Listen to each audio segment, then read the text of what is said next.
Hello, listeners. Welcome to the online class of zoology. And today's topic is from fish biology subject.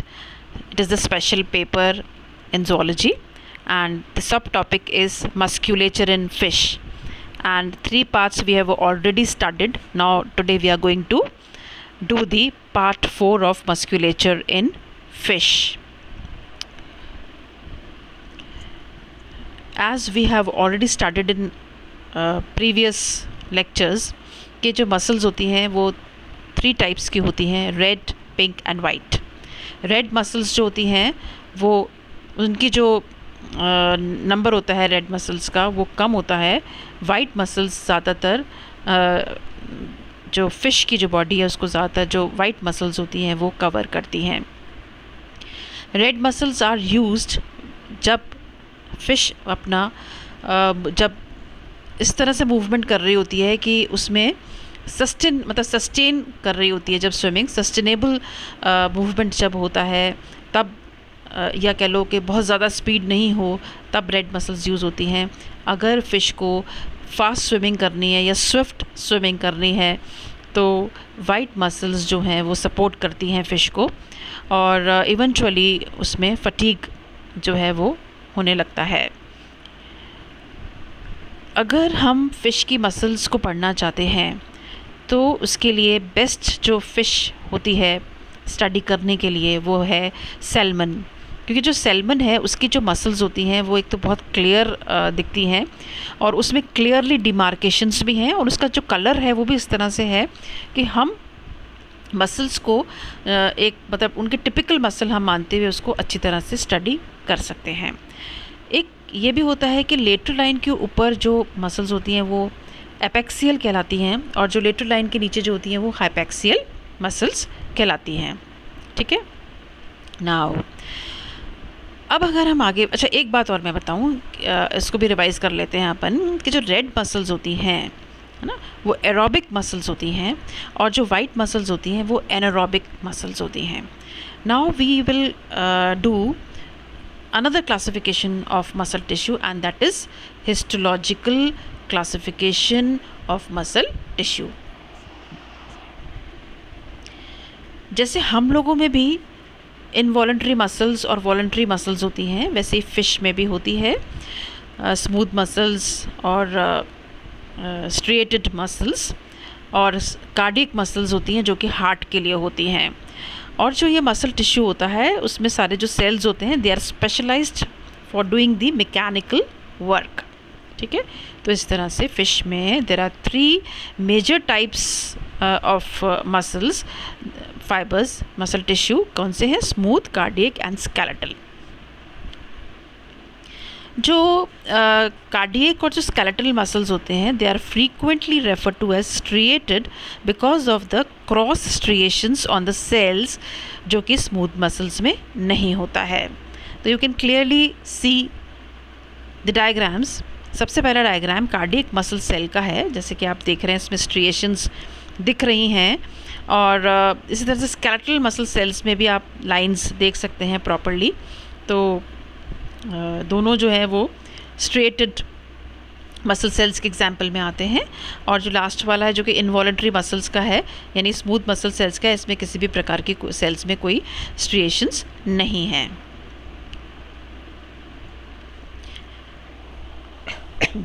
अब देखिए आप जो cardiac muscle cells हैं, ठीक है, वो कैसे होते हैं? जो अपने में प्रेजेंट होते हैं ना सेल्स बिल्कुल वैसे ही होते हैं. उसमें सबसे पहले क्या बात होती है, जैसे कि आप देख रहे हैं कि इसके अंदर स्ट्रिएशंस होती हैं. दूसरा ब्रांच्ड होती है. ब्रांच्ड के अलावा इसमें जो सेल्स होते हैं वो मल्टी न्यूक्लिएटेड सेल्स होते हैं, और जितने भी उसमें न्यूक्लियाई प्रेजेंट होते हैं वो सेंटर में प्रेजेंट होते हैं. ठीक है. At the centre of the cell. ठीक है. अब स्केलेटल मसल में आप देखिए, आप देख भी सकते हैं यहाँ पे कि फ़िश में जो स्केलेटल मसल्स होती है दैट इज़ अनब्रांच्ड, लेकिन ये मल्टी न्यूक्लिएटेड होती है कार्डियक सेल की तरह. लेकिन जो इनके जो न्यूक्लियाई होते हैं वो बिल्कुल सेल मेम्ब्रेन या सार्कोलेमा के नीचे होते हैं. स्मूथ मसल्स जो कि इनवॉलंटरी मसल्स होती हैं, उसके जो टिश्यूज़ होते हैं, जो सेल्स होते हैं, वो अनब्रांच्ड होते हैं। और उसमें एक खास बात होती है कि जो सेल्स होते हैं वो टेपरिंग होते हैं, ठीक है, टेपरिंग सेल्स होते हैं।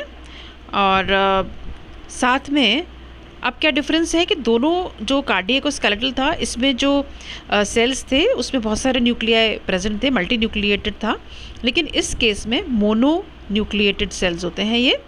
और इसके अंदर जैसे कि पहले भी बताया कि इसके अंदर स्ट्रिएशंस या लाइंस नहीं होती हैं। जो स्केलेटल मसल होती है उसको दो पार्ट्स में डिवाइड करते हैं। एक तो वही डार्क मसल यानी कि रेड मसल्स, और लाइट मसल्स यानी कि वाइट मसल्स, ठीक है। नाउ डार्क मसल यानी कि रेड मसल जो कि होती है, कहाँ होती है? Most prominent in areas of underlying fins of major propulsion, ठीक है।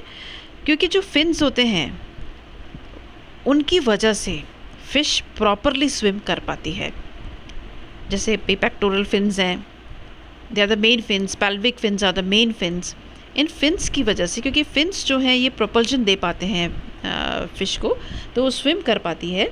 और स्विमिंग में जैसे कि आप जानते ही हैं कि मसल्स जो हैं वो हेल्प करती हैं, ठीक है। और जो डार्क मसल्स हैं वो उसको स्विमिंग को सस्टेन करने में काम आती हैं। अब इसमें फ़िश स्पीशीज़ में अगर अपन सैल्मन्स की बात करें, सैल्मोनिड्स की बात करें, तो उनकी पोजीशन डार्क मसल्स की कहाँ पर होती है? Under the lateral line in configuration to move the tail, ठीक है। जो लेटरल लाइन होती है फ़िश की, उसमें उसके नीचे, मतलब उसके अंडर, है ना, उसके अंडर प्रेजेंट होती है। और इस तरह से प्रेजेंट होती है कि जो जब टेल मूव करता है तो उनकी फंक्शनिंग स्टार्ट हो जाती है। पर्च जो फिशेस होती हैं, पर्च और जो दूसरी फिशेस होती हैं, वो क्या करते हैं कि अपना जो, जब भी उनको स्विम करना है या उनको लोकोमोशन करना है, स्विमिंग करनी है, तो वो मेनली अपने पेक्टोरल फिन्स को ज़्यादा यूज़ करते हैं। तो इसलिए in case of perch and other fishes, जो रेड मसल्स होती हैं, they are abundant in pectoral fins, ठीक है। पेक्टोरल फिन्स में उनका जो नंबर होता है या वो बहुत ज़्यादा होता है डार्क मसल्स में, पर्च और दूसरी फिशेस में। अब सी हॉर्सेस यानी कि हिप्पोकैम्पस में अगर आप इसमें आप देखिए, जो हिप्पोकैम्पस होता है उसको आपको पता है कि वो कैसे स्विमिंग करता है? वर्टिकल स्विमिंग करता है। तो जो हिप्पोकैम्पस है वो अपने जो है कॉडल फिन्स को यूज़ करता है आगे थ्रस्ट देने के लिए, आगे मूव करने के लिए। कंटिन्यूस प्रोपल्जन उसके अंदर होता है कॉडल फिन्स के द्वारा। तो इसलिए जो मसल्स हैं वो कहाँ प्रेजेंट होंगी? ऑब्वियसली कॉडल फिन के पास, क्योंकि जब कॉडल फिन वो यूज़ कर रहा है तो नेचुरली मसल्स की लोकेशन भी वहीं पे होएगी, क्योंकि उसको जो है कॉडल फिन्स के प्रोपल्जन से ही वो आगे स्विम कर पाएगा। तो इस तरह से जो स्पीशीज़ होती हैं फ़िश की, उसमें जो मसल्स की पोजीशन है वो according to the functioning present है, ठीक है। अगर कोई पेक्टोरल फिन ज़्यादा यूज़ कर रहा है तो मसल्स जो हैं उनकी जो नंबर है वो वहाँ पे ज़्यादा है। और अगर वो टेल फिन या जो है कॉडल फिन यूज़ कर रहा है तो फिर जो मसल्स की जो नंबर है वो कहाँ पे ज़्यादा है? कॉडल फिन में ज़्यादा है। अब ये देखिए आप, ये स्पेशल मसल्स हैं जो कि मुझे लगता है आपने स्कॉलियोडॉन में जब पढ़ा होगा आपने थ्योरी में, थर्ड ईयर में, इवन लेबियो में पढ़ा होगा आपने कि अपन करते हैं आई मसल्स, क्योंकि जो आई मसल्स होती हैं वो बहुत इम्पॉर्टेंट होती हैं। जो आई की मसल्स, जो आई को मूव करने के लिए, उनकी मूवमेंट के लिए कुछ सेट्स ऑफ मसल्स प्रेजेंट होती हैं। तो फ़िश में भी उनकी आई में कुछ मसल्स होती हैं जो कि एक्सट्रिंसिक आई मसल्स कहलाती हैं। वो आप ये डायग्राम देख रहे हैं, इसके अंदर ये बनी हुई हैं। और हर मसल पे अपनी अपनी नर्व की सप्लाई होती है, और इस तरह से जो आइज़ होती हैं फ़िश की वो मूव करती हैं बिकॉज ऑफ दीज मसल्स। अब देखिए आप, ये जो आप देख रहे हैं ये भी एक प्रकार से मसल्स हैं जिनको कहा जाता है सोनिक फाइबर्स। सोनिक फाइबर्स जो होते हैं they are thicker than red muscles and thinner than white apexial fibers. Sonic fibers and myofibrils exhibit an unusual helicoidal organization. ठीक है, इनमें दोनों में कुछ एक हेलिकॉइडल सा होता है, दोनों इस तरह से अरेंज्ड होते हैं कि हेलिकॉइडल शेप दे देते हैं। साउंड प्रोडक्शन जो होती है फिश स्पीशीज़ में, it results from the action of extrinsic muscles that insert onto the gas bladder या स्विमिंग ब्लैडर या स्विम ब्लैडर जो होता है उसमें। तो साउंड कैसे प्रोड्यूस होती है? With the result from the action of extrinsic muscles, जो कहाँ पर होती हैं? गैस ब्लैडर या स्विम ब्लैडर में। तो इस तरह से जो सोनिक फाइबर्स होते हैं ये भी बहुत इम्पॉर्टेंट हैं, जो कि आपको आना चाहिए।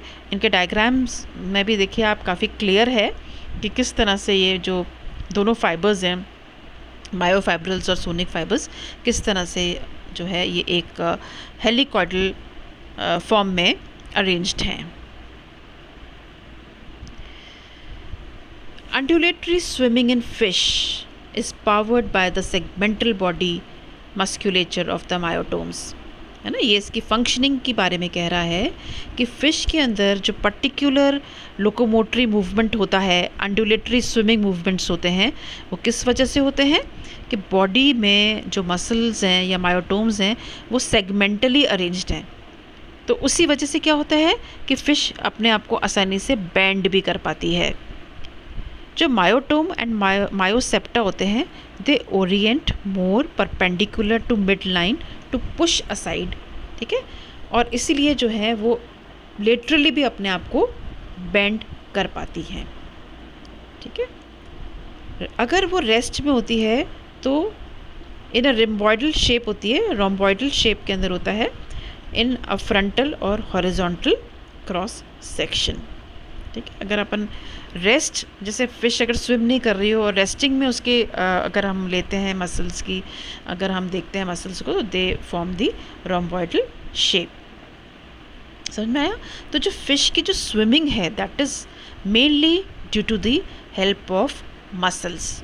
ये बात सही है कि फिन्स उसको सपोर्ट कर रहे हैं, है ना, उसको हेल्प कर रहे हैं, यूँ तो काफ़ी जो ऑर्गन्स हैं वो हेल्प करते हैं, लेकिन मेनली जो स्विमिंग या जो लोकोमोशन या जो अंडुलेटरी मूवमेंट्स पॉसिबल हैं फ़िश के, वो किससे पॉसिबल हैं? बिकॉज ऑफ दी मसल्स, ठीक है। मसल्स का भी रोल जो है वो काफ़ी इम्पॉर्टेंट है।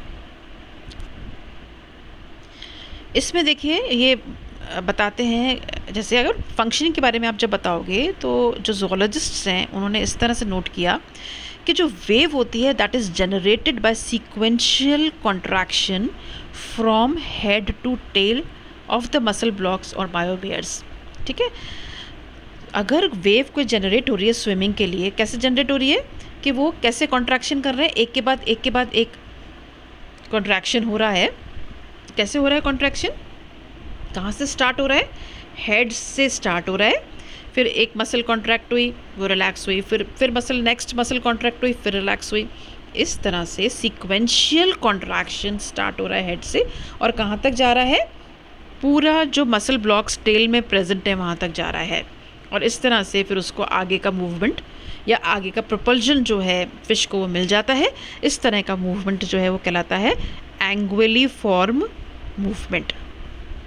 एंग्वेलिफॉर्म मूवमेंट, ये जो फर्स्ट डायग्राम है ब्लैक फिश जिसमें बनी हुई है, ये एंग्वेलिफॉर्म यानी ईल्स का एग्जाम्पल है, इसके अंदर एंग्वेला का एग्जाम्पल है, जैसे कि आप देख सकते हैं।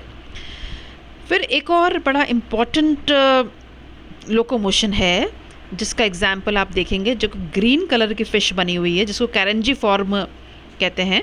कैरेंजीफॉर्म लोकोमोशन जो होता है उसका एग्जाम्पल है मैक्रेल फ़िश, ठीक है।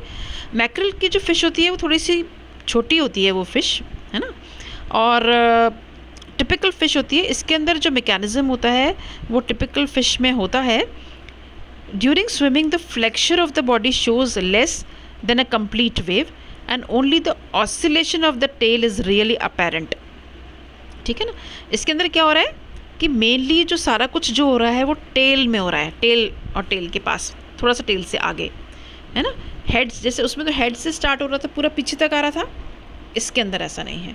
इसके अंदर क्या है कि जो स्विमिंग के जो मेनली जो वेव्स हैं, ऑसिलेशंस हैं, वो कहाँ पर ज़्यादा है, कहाँ पर अपेरेंट है, टेल पर, ठीक है, टेल पे। तो उस तरह से फिर वेव्स जो हैं वो स्टार्ट हो जाती हैं और इस तरह का जो लोकोमोशन होता है वो कैरेंजी फॉर्म होता है। फिर जो सैल्मन्स होती हैं उसमें सब कैरेंजी फॉर्म होता है ना, थोड़ा सा मॉडिफिकेशन कैरेंजी फॉर्म का होता है ना। और इसी तरह से कैरेंजी फॉर्म का मॉडिफिकेशन थोड़ा सा किस में मिलेगा, ट्यूनास में मिलेगा, जिसको थूनी फॉर्म कहते हैं। जो ब्लू कलर की बनी हुई है ये ट्यूनास का एग्जाम्पल है, डायग्रामेटिकली बताया हुआ है ये। तो ट्यूनास के अंदर जो है कैरेंजी फॉर्म का ही कुछ कुछ मॉडिफिकेशन है जो आप देख सकते हैं, ठीक है। और इस तरह से फ़िश को मूवमेंट में आगे मूवमेंट में हेल्प मिलती है, आगे जाने में ही नहीं, केवल ऐसा ही नहीं है कि फ्रंट में ही उसको लोकोमोशन में हेल्प मिल रही है या उसको प्रोपल्जन मिल रहा है या उसको थ्रस्ट मिल रहा है। Even fish with the help of sequential movements, muscles की सीक्वेंशियल मूवमेंट्स के कारण फ़िश जो है वो साइडवर्ड्स या लेटरली भी आराम से बेंड कर सकती है। तो इस तरह से मसल्स जो हैं वो पूरी तरह से फ़िश को स्विमिंग में हेल्प करते हैं, लोकोमोशन में हेल्प करते हैं। तो इस तरह से ये इसका फंक्शन है, ठीक है।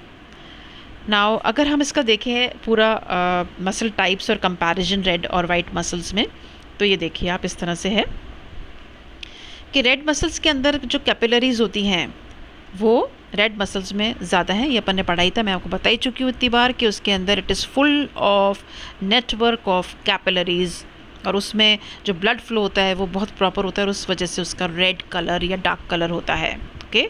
जबकि वाइट मसल्स में जो कैपिलरी बेड होता है वो स्पार्स मतलब कम होता है, ठीक है। देन जो फाइबर डेंसिटी है वो रेड मसल्स में ज़्यादा है, वाइट मसल्स में कम है। मायोग्लोबिन रेड मसल्स में ज़्यादा है, वाइट मसल्स में कम है, ठीक है।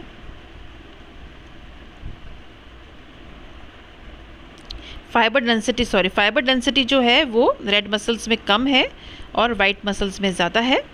मायोग्लोबिन रेड मसल्स में ज़्यादा प्रेजेंट होता है और वाइट मसल्स में कम प्रेजेंट होता है। ग्लाइकोजन की क्वांटिटी रेड मसल्स में कम है, वाइट मसल्स में भी ठीक ही है। मसल मास जो है वो रेड मसल्स में कंपैरेटिवली कम है, वाइट मसल्स में ज़्यादा है, ठीक है।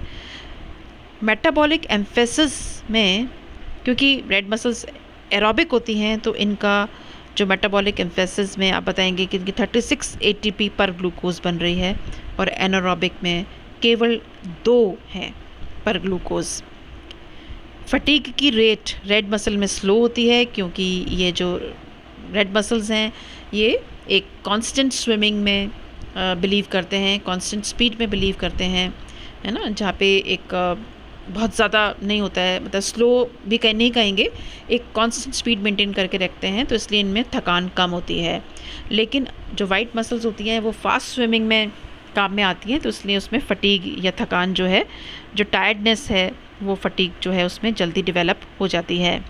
मसल परफॉर्मेंस में अगर अपन देखें तो रेड मसल ऑब्वियसली बहुत एफिशिएंसी उसमें होती है और वाइट मसल्स में पावर होती है, क्योंकि जब फास्ट स्विमिंग करनी है तो फिर वाइट मसल्स जो है वो मैदान में कूद पड़ती हैं कि लो भाई मैं आपको हेल्प करा देती हूँ।